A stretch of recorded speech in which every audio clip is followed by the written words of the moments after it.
할렐루야. 아멘. 지난 수요일날 말씀드렸지만 우리 레아가 사춘기가 와가지고 이렇게 고독해합니다. 고독해. 그리고 이 얘기도 참 굉장히 좋아했는데 기도를 많이 해주시기 바랍니다. 할머니, 할아버지, 부모님들 기도가 굉장히 어렵습니다. 많은 기도 부탁드리겠습니다. 우리 때는 뭐 사춘기가 뭔지 몰랐어요. 그냥 때려도 맞고 그냥 구박받으면 그냥 징징 울고 그 정도였는데 요새는 그저 초등학교 때로 사춘기가 와가지고 그게 중학교 2학년에서 이제 초등학교 됐잖아요. 뭐 북한에서 북한 분들이 뭐 누구 때문에 못 쳐들어온다고요? 중2 때문에 못 쳐들어온대요. 우리나라로 중2 때문에. 그러니까 사춘기가 그만큼 센 겁니다. 오늘 성경 본문이요, 로마의 경정들이 십자가를 지신 그런 예수님을 끌고 골고다로 가는 그런 이야기에서 시작이 됩니다. 경정들이 길가에 있던 그런 시몬이라고는 구레네 사람에게 억지로 십자가를 지웁니다. 이 구레네가 어디냐면 지금 현재 아프리카 북부에 있는 그런 리비아라고 하는 나라입니다. 리비아. 예전에 그저 발칵 뒤집어졌죠. 카다피인가에 거기서 지도자가 카다피였는데 그저 국민들한테 잡혀서 무참하게 죽임을 당하고 그랬는데 구레네는 그 리비아의 수도인 트리폴리라고 합니다. 트리폴리. 그래서 그쪽에도 꽤 많은 그런 유대인들이 살고 있었어요. 유대인들이 옛날에요 2000년도부터 이렇게 디아스포라로 해서 세계 각국에 이렇게 퍼져 있는데 이 시몬이라고 하는 구레네 사람도 유대인으로서 6월절을 행사를 하려고 이렇게 찾아왔던 그런 중이었어요. 그 사람을 잡아다가 억지로 십자가를 지어요. 그때 로마 병정들이 그저 아주 무소불위합니다. 뭐든지 다 할 수 있어요. 그러니까 뭐 아무나 차출해서 일시켜도 그만이에요. 그래서 이 예수님의 십자가는요, 구레네 사람 그 시몬의 수고에 의해서 골고다 언덕까지 운반이 되었습니다. 머릿속으로 쭉 한번 그려보세요. 운반이 됐어. 거기서 죽으시기 직전에 함께 처형을 당했던 두 강도를 만나는 장면도 오늘 본문에 나옵니다. 그 중에 하나에게요, 이 구원을 약속하고 운명하시는 데까지를 우리가 오늘 읽었습니다. 이 사복음서 중에 예수님의 생애 중 마지막 부분이 가장 잘 나타난 그런 곳입니다. 여러분, 예수님의 생애의 절정이 어디입니까? 물론 능력의 부활도 빼놓을 수가 없어요. 부활. 그러나 예수님의 생애 중에 가장 절정적이고 이 클라이막스는 바로 십자가입니다. 때문에 오늘날 그의 상징을 말할 때 열린 무덤이라고 하지 않고, 부활하면 열린 무덤이 생각날 거 아닙니까? 열린 무덤이라고 하지 않고 십자가로 하는 겁니다. 기독교 상징. 그만큼 십자가는 중요한 그런 하나의 사건이고 일기점입니다. 오늘 바로 그 십자가의 의미에 대해서 우리가 한번 생각을 해보겠습니다. 여러분, 십자가는 너무나도 큰 진리를 우리에게 전해줍니다마는 이 시간 십자가의 다른 의미를 한번 생각해 보겠어요. 오늘 여기 보면 세 개의 십자가가 나옵니다. 바로 우리의 구원을 이루는 그런 위대한 십자가죠. 첫째로 십자가는 고난의 광장입니다. 십자가를 지는 순간부터 고난이 따라오는 거예요. 따라합시다. 십자가는 고난의 십자가. 고난의 십자가. 십자가가 본래 뭐냐면 이 형틀의 하나입니다. 형틀. 다시 말하면 사형 집행 도구예요. 그 무거운 십자가를 지고 가파른 언덕을 올라가는 그런 모습을 한번 상상해 보세요. 더군다나 그것이 뭐 법궤라든지 금궤 같은 그런 하나님의 영광을 상징하거나 자기의 부와 명예에 위한 것이라면 그 정도의 청수 있지 않겠습니까? 내가 이걸 지고 올라가면 명예가 얻을 수 있고 내가 부를 거머쥘 수 있어. 이건 얼마나 쉽게 무겁다 할지라도 그러면 참을 수 있어요. 그러나 그 십자가를 짊어지고 올라간 후에 그곳에서 기다리는 것은 뭐예요? 죽음입니다. 죽음. 그렇게 고생해서 올라간 그 길 끝에 죽음이 기다리고 있다고 한번 생각을 해보세요. 얼마나 고통스럽겠습니까? 얼마나 기가 막힌 거 아니에요? 그런데 그것이 다름 아닌 십자가의 길입니다. 우리가 생각하는 길과는 다르죠. 그런데 주님은 우리에게 십자가를 지고 따라오라고 합니다. 누구든지 뭐가 있다고 그랬어요? 자기 십자가가 있다고 그랬어요. 그 십자가는 자기밖에 모르지만 빈 몸으로 오지 말고 그 십자가를 지고 주님을 쫓으려는 거예요. 그것이 뭐냐면은 자신들이 감당해야 할 그런 고난을 감당하면서 쫓아오려는 겁니다. 대략은 알아요. 우리 교인들의 십자가가 뭔가. 우리 이정순 권사님 내가 십자가입니다. 몇 가지를 알아요. 거기를. 몇 가지가 십자가 있고. 또 우리 강 권사님도 뭐 대보아 권사님도 그 십자가를 알고 있습니다. 그걸 감당하고 쫓아오려는 거예요. 우리는 흔히 어떤 어려움을 이렇게 말할 때요. 내가 그 십자가를 지겠다 이렇게 표현을 하죠. 내가 그 십자가 질 거야. 그 말이 여러분 영광을 차지하겠다는 말입니까? 아니죠. 고통을 감당하게 되는 거예요. 이 예수님이 십자가를 지셨어요. 그런데 왜 그것을 고난의 광장이라고 불러야 하는지 한번 보겠습니다. 먼저 예수님에게 내린 판결이 뭔지 아시죠? 우리 재판관들이 요즘 뭐 신문이나 뭐 인터넷이나 방송을 보면 판결이 얼마나 많이 나오는지 몰라. 또 판결을 잘못했다고 해서 다시 재조사하고 예수님에게 내린 판결입니다. 총독 빌라도로부터 십자가형이 내려졌을 때 그것은 여러 가지 내용을 함축하고 있어요. 첫째는 이제까지의 유대인의 고소가 그대로 재판부에서 받아들였다는 거예요. 이제는 어쩔 수 주인이 된 겁니다. 여러분 사형이라고 하는 그런 형은요 대단히 부끄러운 그런 형 아니겠습니까? 변명할 수가 없는 거예요. 고소 내용대로 이 하나님을 모욕했다는 등의 그 모든 제목을 그대로 인정하는 겁니다. 그렇게 판결이 나왔기 때문에 이제 그 형틀에서 죽으셔야 하는 그런 고통이 나온 거예요. 이 십자가에 이 형이 확정되고 나서 예수님이 많이 맞았습니다. 맞았어요. 그 중에서도 특히 이 채찍으로 맞음으로 그것은 인간이 상상할 수 없을 정도의 그런 힘든 경험이었고요. 채찍 끝에 그저 쇠갈고리가 달려서 한 번 맞을 때마다 이 살이 뜯겨서 나온다고 그래요. 침뱉음도 나오고 뺨도 맞고 가슴도 맞고 그것도 눈을 가리고서 이러가는데도 지저 패는 거예요. 눈 가리고 눈이라도 뜨면은 그저 깜짝 일었을 때 이 언제 어디서 날 나올지 모르는. 물론 여기저기 끌려다니면서 조롱당하듯이 재판을 받았습니다. 이런 정신적인 고통은요 이루 말할 수가 없을 겁니다. 하나님의 아들이 겪어야 하는 그런 수치심 시고는요 너무나도 심한 것이었어요. 십자가가 뭡니까? 이런 고통과 수치예요. 애매히 고난을 받고 무고히 이렇게 찔림을 당하는 것이 십자가의 고통입니다. 그런데 주님은 이런 모욕적인 그런 대접에 한 번도 화를 내거나 부인하거나 이렇게 변명하지 않으셨어요. 그리고 그 일을 기피하지도 않았습니다. 하나님의 뜻인 줄 알고 묵묵히 순종했을 따름이에요. 다시 한번 말씀드리겠습니다. 십자가가 뭡니까? 그런 고통에 대한 그런 끝없는 인내와 침묵입니다. 우리가 그 십자가를 지고 있습니까? 끝없는 인내와 침묵을 당했을 때에 이렇게 여러분들 견뎌낼 수가 있습니까? 십자가가 멀리 있지 않습니다. 뭐 대단한 것도 아니에요. 언제나 우리들 곁에서 이렇게 고난이라는 그런 이름도 있는 거예요. 예수님이 그 십자가에서 당하신 그런 아픔을 한번 생각해 보세요. 수많은 사람들의 조롱하는 그런 소리가 들려왔습니다. 뜨거운 태양이 내려집니다. 피를 말리는 고통을 당하고 있어요. 몸에 진액을 쏟아내면서 영혼의 목마름을 당하고 있습니다. 하나님조차도요 외면 이렇게 하실 만큼 철저한 버림을 받으셨어요. 근데 여러분들은요 십자가에 달려 죽을 만큼의 엄청난 죄를 대신 지고 죽고 있나요 여러분들이? 십자가를 그저 값싼 것으로 알고 있지는 않나요? 쉬운 것으로 하나요? 아닙니다. 예수님이 지신 그런 십자가는 고난의 절정이에요. 우리가 지고 가다 그저 팽개친 그 알량한 고난을 예수님의 십자가와 동일하게 생각하면 안 된다는 겁니다. 여러분 진정한 고난이 뭡니까? 죽음이에요. 예수님이 십자가에 죽으셨습니다. 죽으셨어요. 뛰어내린 게 아니에요. 비켜가시거나 그저 거절하신 것이 아닙니다.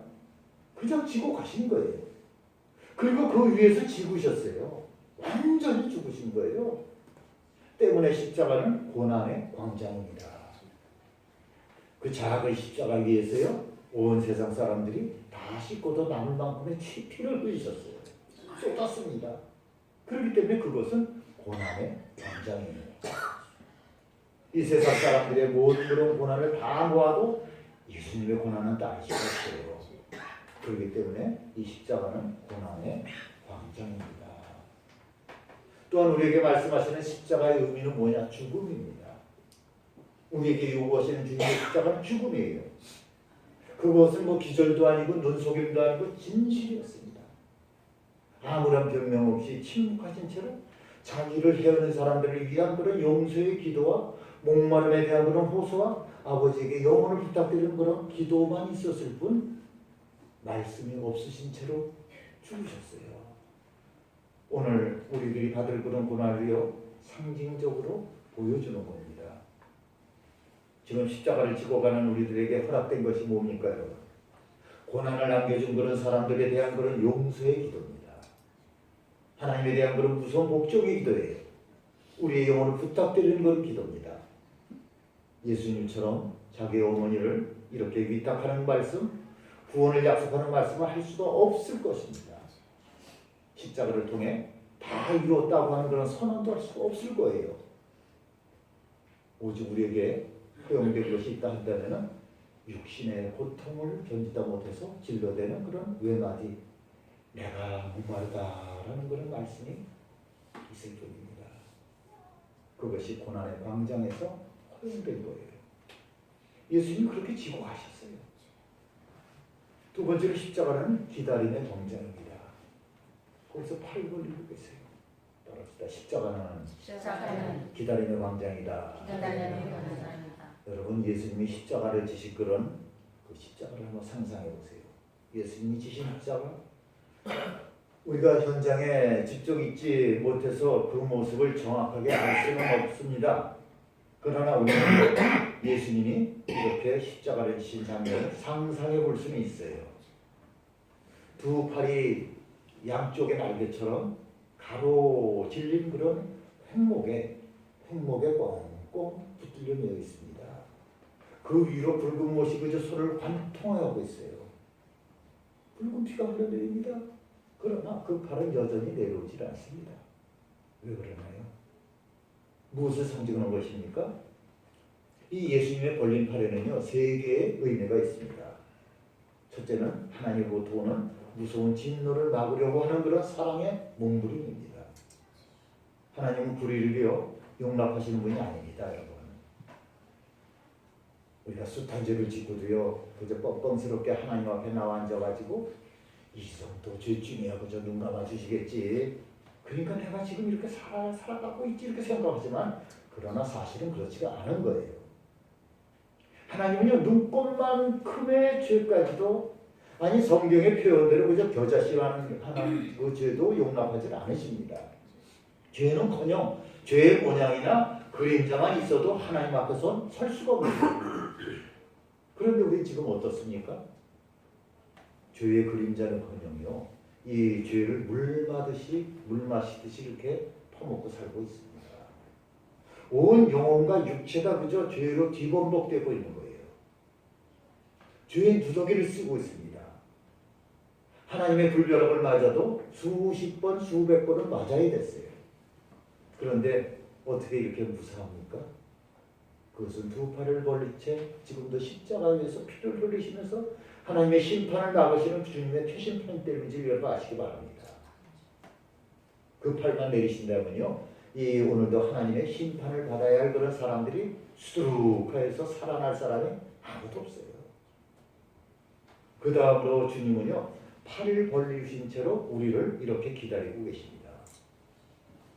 죄 지은 사람을 향해서 지금도 주님은 피 흐르는 팔을 들고 서 계신 줄 믿으시기 바랍니다. 세상에서 방황하는 그런 인생들을 향하여서 지금도 팔을 벌리고 계시는 거예요. 이제나 저제나 하면서 그저 참으시기를 벌써 수천 년, 오늘쯤에는 그 팔을 내쉬면도 안 돼. 주님은 두 팔을 벌리신 채로 우리가 하나님께로 이렇게 돌아오기를 기다리는 거예요. 그 팔이 언제 내려올지는 모르지만 아직도 주님은 팔을 벌린 채 우리를 기다리십니다. 마지막으로 다른 하나는요, 모든 사람들을 그 사랑의 가슴으로 안으려는 그런 초청과 용납에 뭉치십니다. 그 십자가의 의미 중에서 어느 것 하나 중요하지 않은 것이 있겠습니까마는 이 하나는 아주 중요한 겁니다. 그래서 바로 주님의 사랑의 몸짓입니다. 할렐루야. 사랑의 표현이에요. 아직도 머뭇거리는 그런 인생들, 아직도 믿지 못하는 그런 인생들을 향하신 그런 초청의 모습입니다. 주님은 지금도요, 그 팔을 벌린 채로 우리 인생들을 기다려요. 수고하는 자들도요, 무거운 짐을 진 자들도요, 누구를 낭만하고 기다리고 계십니다. 거기에는 강도도 포함되어 있습니다. 간호하다 잡힌 그런 여인도, 세리도, 죄인도 포함되어 있어요. 어디서 기다립니까? 기다림의 광장이에요. 거기가 어디입니까? 십자가입니다. 왜 그곳입니까? 거기 피가 흐르고 있기 때문이에요. 거기서는요, 세상에 어떤 죄도 씻을 수가 있기 때문입니다. 죄를 정결케 하시는 그런 능력이 그 피에 있기 때문이에요. 얼마든지 많은 사람들도 동시 수용이 가능했기 때문입니다. 그래서 십자가는 기다림의 광장입니다. 따라합시다. 기다림의 광장이다. 기다림의 광장. 여기 강도는 바로 그 광장에서 예수님을 만났어요. 그런데 여러분, 기다림의 광장도요, 언젠가는 문이 닫히라고 했습니다. 그때가 언제인지 모르지만은 언젠가는 닫혀질 것인데, 기다림의 시간에 주님께 나오는 사람들은 구원을 받을 수 있는 겁니다. 믿으십니까? 그곳엔 주님의 설레임이 있어요. 십자가는 주님의 그 사랑의 광장입니다. 거기서 우리 인생을 기다리시고, 거기서 우리를 맞아주시고, 거기서 우리를 용서해 주시는 것이에요. 그 십자가 아래에서요, 중심으로 나아간 우리를 씻어서 하나님을 향해서 위쪽으로 보내주시는 그런 광장이 바로 기다림의 광장이고 십자가인 겁니다. 마지막 세 번째로, 십자가는 만남의 광장, 거기에 만남의 간격이 있습니다. 따라합시다. 십자가는 만남의 광장이다. 만남의 광장이다. 만남의 광장이 뭐예요? 예전에 제가 한 40년, 30년 전에 그 울산에다가 만남의 광장이라서 한 100평은 약간 안 됩니다. 그 사무실을 살아놓고 뭐 참 많은 그런 행사를 했어요. 회사로도 들어가서 교육도 시키고, 교육 끌고 나서 교육도 또 하고, 그래서 광장 그러니까 너무 큰 것 같아요. 뭐 100평도 안 되는 걸 뭐 광장이라고 하고, 그래서 나중에 이제 간판을 붙였어요. 만남의 공간 뭐 이렇게 했습니다. 만남의 광장이 어디예요? 보고 싶은 사람을 만나고, 헤어졌던 사람들을 만나는 것 아니겠습니까? 떨어져 있던 사람들을 만나는 곳입니다. 그 광장에는요, 그래서 거기에 기다림이 있고 설렘이 있는 거예요. 설렘이. 또 만남이 이루어진 뒤에는요, 눈물이 있고 감격이 있습니다. 때문에 기다리는 사람에게나 또 찾아오는 사람에게 있어서는요, 만남의 광장이 참 중요한 겁니다. 그동안의 한을 풀어내는 곳이죠. 그동안의 고통을 녹여낼 수 있는 그런 곳이기 때문입니다. 거기가 어딘가요? 십자가, 바로 만남의 광장입니다. 할렐루야. 동서남북의 모든 사람이 이 십자가에서 만납니다. 이 십자가에서. 우선은 저와 여러분도 이 십자가에서 만났습니다. 전혀 이름을 알 수 없던 그런 사람들, 얼굴도 모르던 사람들 아닙니까 우리가? 여러분 예전에 26년 전에 여러분들 저 알았어요? 어떻게 생긴지도 모르고, 또 제가 올 줄은 꿈에도 몰랐었겠고, 이름도 모르고 얼굴도 모르는 사람들이었어. 뭐 혈육도 아니고 무슨 동양인의 동문이라는 그런 관계가 아니었습니다. 그런데 어땠어요? 만났죠. 이거 만났습니다. 예수님의 십자가의 덕분에 동서로 나눠있던, 남북으로 나눠있던 저와 여러분이 만난 거예요. 그렇기 때문에 우리나라는요, 어딜 가도 형제가 있습니다. 세계 어딜 가도 자매가 있는 거예요. 그것은 만남의 광장인 예수님의 십자가가 우리를 이렇게 맺어준 그런 결과입니다. 처음 만났지만 믿음을 가지고, 처음 만났지만 사랑을 하고, 오늘까지 목사와 성도로 살아가고 있습니다. 그러나 우리의 만남은요, 또 다른 만남에 비하면 뭐 아무것도 아니에요. 그게 어떤 만남입니까? 우리 십자가 안에서요, 하나님을 만났습니다. 할렐루야. 누굴 만났어? 하나님을 만났어. 하나님이 어떤 분인지 우리는 전혀 모르는 그런 사람들이었어요. 얼마나 우리를 사랑하시는지도 모르던 사람이었습니다. 그런데 그 십자가를 통해서 하나님의 사랑을 알았어요. 그 십자가에서 주님의 사랑을 확인했습니다. 그 십자가에서 그 사랑의 위대함을 우리가 알았어요. 우리는 십자가에서 하나님에 대한 그런 예수님의 복종을 배웠습니다. 이 주님은 죽기까지 복종하셨다라는 그런 말씀대로 죽으심의 자리까지 복종하셨어요. 여러분들은 하나님께 복종하십니까? 말씀에 복종하시나요? 얼마나 복종합니까? 죽기까지 복종하십니까? 아니면 까무러치기까지 혹은 쓰러지기까지 합니까? 아니면 죽는 흉내만 나니까 흉내? 여러분 십자가를 진다는 게 뭡니까? 복종한 겁니다. 복종. 내가 죽는 데까지 가는 거예요. 그러면 우리가 거기서 하나님을 배울 수가 있고 거기서 축복의 은혜도 얻을 수가 있어요. 그래서 십자가는 무슨 광장? 만남의 광장.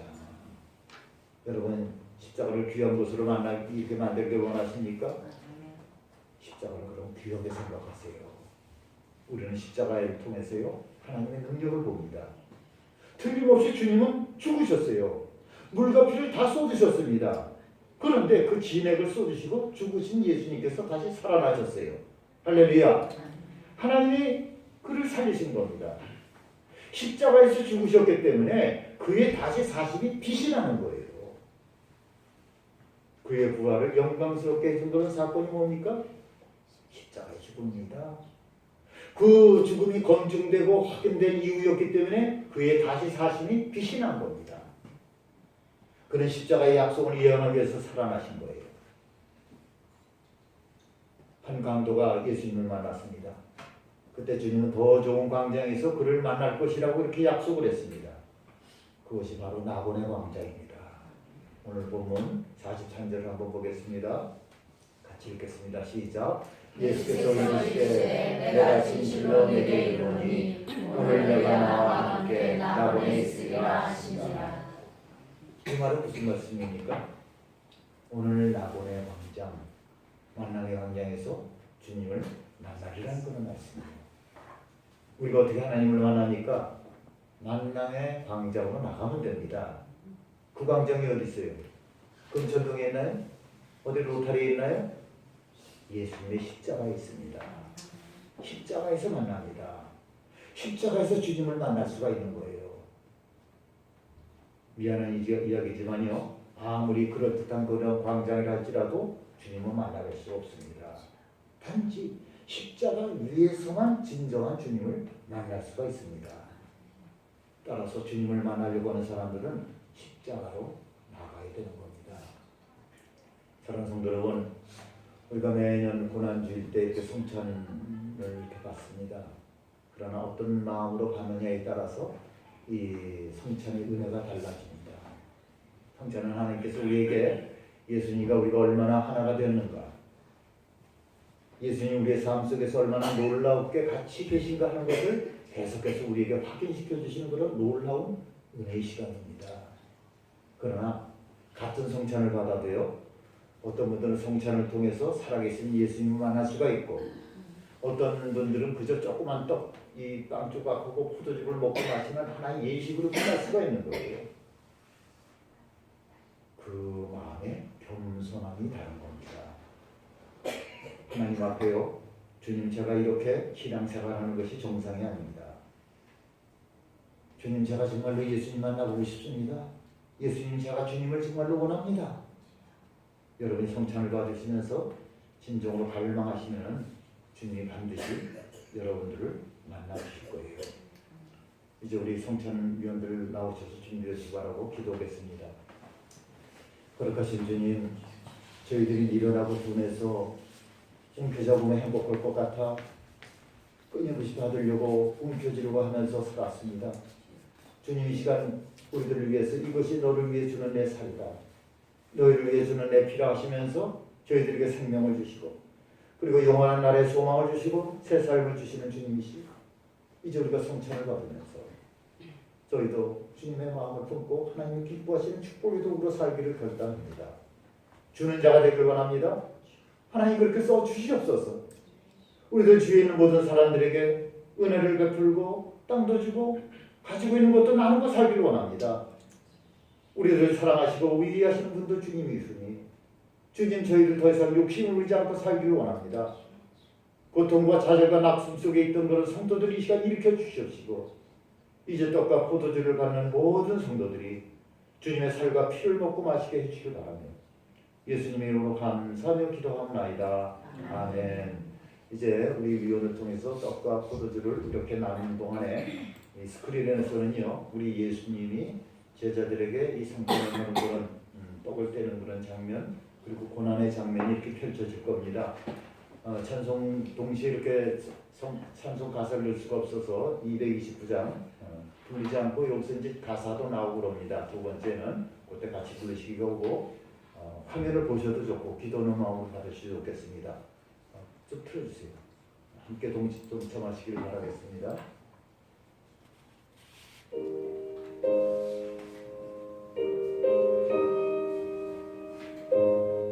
Oh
우리를 권하시기 위하여 십자가에 달리신 주님,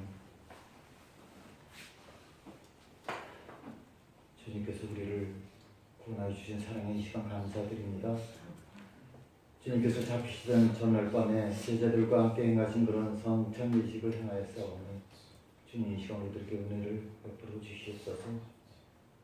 사랑의 주님이시여, 구원의 기쁨으로 이 시간 성찬을 떼고 마신 모든 성도님들을 사랑하시사 저들의 이름이 생명책에 있게 하심을 믿습니다. 주님의 살을 상징하는 그런 떡을 대하고 주님의 피를 상징하는 포도주를 대할 때마다 주님의 십자가의 구원하심을 감사하며 찬양하게 해주시길 원합니다. 이 시간 모든 성도들의 머리머리에 주님의 피 묻은 구원의 손길이 함께 하시길 원합니다. 주님께서 우리를 구원하심을 찬양 드리옵나이다. 하나님, 오늘도 우리 성도들의 예배를 축복해 주시고 또 성도들이 드리는 그런 감사함을 비롯하여 각종 우리 예물들을 기쁘게 흠망하여 주시옵소서. 하나님의 기뻐하시는 뜻대로 귀하게 사용되게 해 주시옵시고 성도들에게 복의 복을 주시옵소서. 은혜가 흘러넘치고 사랑이 흘러넘치고 나눠줄 것이 있고 도와줄 것이 있는 그런 삶을 살 수 있도록 도와주시옵소서.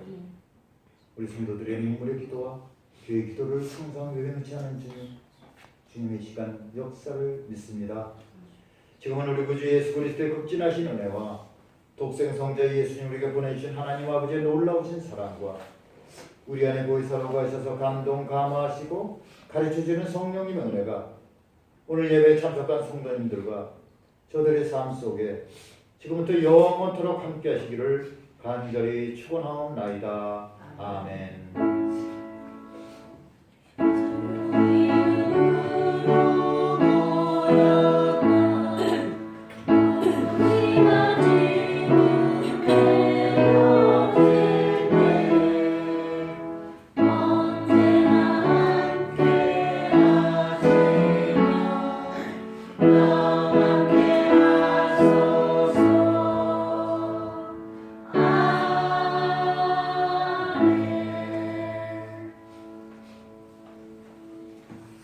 할렐루야. 함께 박수 연동 드리겠습니다. 감사합니다.